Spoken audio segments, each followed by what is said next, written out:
So whether your children are kids or they are adults in their 50s, whether they are in your classroom or they're showing up to youth group on a Wednesday night, when we see them going down the wrong path or saying weird things or whatever, our immediate impulse is often to correct them because we do love them. Right? We don't want to see them mess up their lives or waste years going after the wrong things. We don't want them to be hurt. And often, yes, stepping in and teaching what is true and good is actually helpful, especially as they're growing and learning. But sometimes, and again sometimes, it's actually not helpful because they're not ready, right? They're not willing to hear, and so we need to wait. And it may even mean distance. And that can be agonizing and infuriating as we watch them make decisions or spout off on social media or at the Thanksgiving dinner table. But fighting with them actually just won't help. It won't help them. It won't help you. Nothing good's going to happen. I don't think that means that we're complicit in it either. Right? It is still possible to disagree with someone and love them and not condemn them, but we don't have to fight. Because rarely, I think, is someone actually persuaded by our words. Right? They'll be changed instead by our care. And so in the meantime, when we find ourselves in this situation, we continue to show love and care in ways that they can receive, but that still bears witness to the heart and the way of Jesus. Right? We give them what they need where they're at, and with God's help, they'll figure it out. It may be beyond us. It's certainly not beyond them. And maybe a time will come when you can finally speak truth. Now, about the time I graduated high school, a study was done by Barna and Pew Research in which tens of thousands of people who self-identify as non-Christians were asked to pick words that they thought best described the Christians that they knew. Word number 1 was judgmental, and word number 2 was hypocritical, which is actually really cool because Jesus used both those words in this passage today. Sorry, that was sarcasm. Now, I haven't looked to see if there was an updated study in the last 20 years, but my guess is that it's probably not much has changed. Right? That we still, as people who claim to be Christians, have a tendency to condemn other people, to ignore our own issues, and force our pearls of truth onto others. And we claim that we're just speaking truth and that people need to deal with it, but it's actually not done for them, and we actually don't live it ourselves. And that instead we think that condemning is actually discerning, which according to Jesus is wrong on galactic proportions. But there's a similar problem when we go to the other extreme. When we say that actually, no, nothing is really bad. Everything that people choose to do or not do is good and harmless as long as it actually doesn't physically harm them. And we call that love. Because at that point, we're just mistaking discerning for condemning, and we do away with both.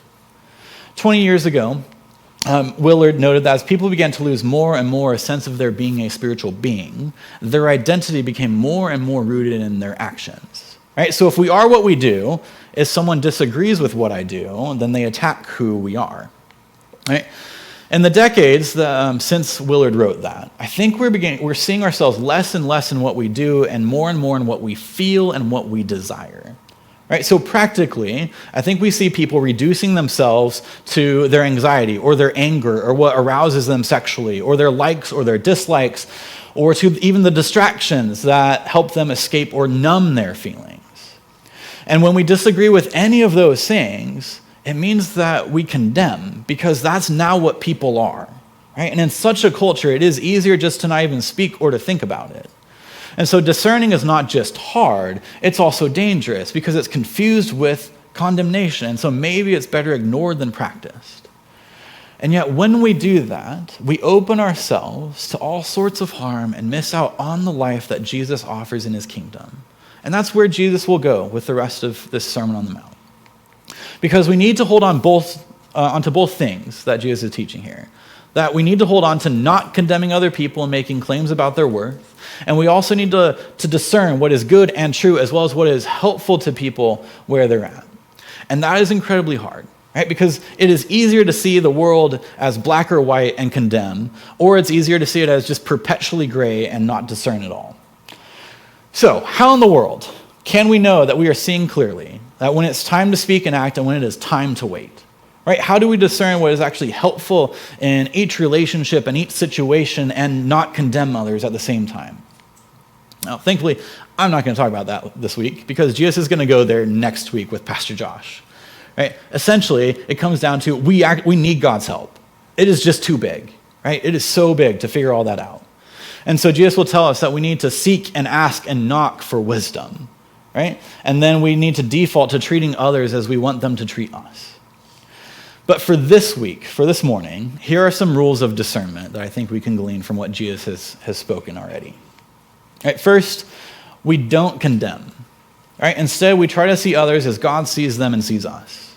If we condemn others, we take God's place, we treat those he loves with contempt, and it will come back to bite us. Second, we check ourselves, especially since we might be blinded as we look at someone. Right? We might not see clearly, and even if we do recognize an issue, right, we must make sure we're capable of actually helping. Third, we discern in order to love.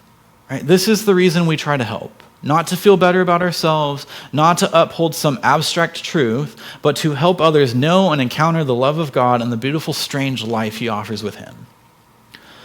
And then fourth, we need to know what's needed. Right? Sometimes it means helping them remove that speck. And sometimes it's being silent. Right? Maybe the person's a little feral and they need to know that they're loved first before you speak into their lives. Or maybe they are ready to hear and you just need the courage to do it. Because it's not the same every time. Right? And we are going to need God's help to know the difference. Now, as we end today, I'm going to leave us with one more story of Jesus that I think shows us this in practice. And we find it in another gospel written by John, chapter 8, starting in verse 2. At dawn, Jesus appeared again in the temple courts, where all the people gathered around him, and he sat down to teach them. The teachers of the law and the Pharisees brought in a woman caught in adultery, and they made her stand before the group and said to Jesus, "Teacher, this woman was caught in the act of adultery. In the law, Moses commanded us to stone such women. Now what do you say?" And they were using this question as a trap in order to have a basis for accusing him. But Jesus bent down and started to write on the ground with his finger. And when they kept on questioning him, he straightened up and said to them, "Let any of you who is without sin be the first to throw a stone at her." Again, he stooped down and wrote on the ground. At this, those who heard began to go away one at a time, the older ones first, until only Jesus was left, with the woman still standing there. Jesus straightened up and asked her, "Woman, where are they? Has no one condemned you?" "No one, sir," she said. "Then neither do I condemn you," Jesus declared. "Go now and leave your life of sin." For some of us, this is Jesus' invitation to you. Right? You need to know that he does not condemn you, that he loves you, but he still calls you to leave this broken life with its dead-end ways and to find life with him. And for the rest of us, it's a reminder that we too are not called to condemn, right? But we are called to discern when to speak truth so that someone is drawn to the love and grace of God. And as always, and as with Jesus, our actions should go before us.